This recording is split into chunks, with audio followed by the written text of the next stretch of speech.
Inilabas na nga ng Suzuki Columbia ang pinakabagong upgrade ng Suzuki Bergman. Ito ang Suzuki Bergman 15.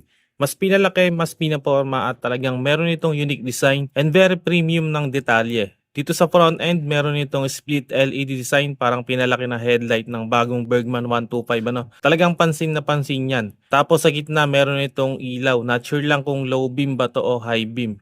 So projector light yung ginamit ano, tapos may DRL light siya na pa-hexagon ng shape. Nakadagdag aesthetic sa front end. At meron din siyang emblem ng Suzuki dito sa gitna. Overall mga tol, meron itong premium and elegant design. Pagdating sa mga tech features, naka-TFT display with phone connectivity at meron itong turn-by-turn navigation. Naka-smart key system na din, equipped ng idling stop system, naka-dual channel ABS or anti-lock brake system, may switchable traction control system, meron din itong 25 liters under seat storage. So marami-rami ka talagang mailalagay dito. And equipped na rin ito ng Type-C USB charging port. At pagdating naman sa makina, gumagamit ito ng 149cc air-cooled, single overhead cam 2-valve, fuel-injected engine na may lakas na 14.2 horsepower at 8,500 RPM at hatak na 14.2 Nm at 6,500 RPM. So medyo malaki din ang fuel capacity nito, may sukat itong 8 liters capacity. At pagdating naman sa fuel consumption based sa Suzuki Columbia, kaya nitong maabot ang 38 to 44 kilometers per liter.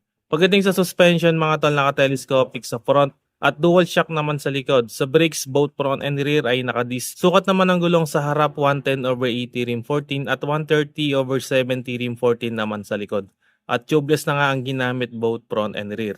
Pagdating sa seat height, may sukat itong 760mm at may bigat naman itong 145 kilograms. Usapang presyo mga tol sa Colombia ay 15,550,000 Colombian peso o 259,000 pesos dito sa atin. Pero kung sakali naman dadalhin sa atin to, so hindi naman ganyan na magiging price niya, no? So ang estimate price ko dito is nasa 105,000 pesos. Ang tanong, dadalhin kaya sa atin to? Yan ang aabangan natin.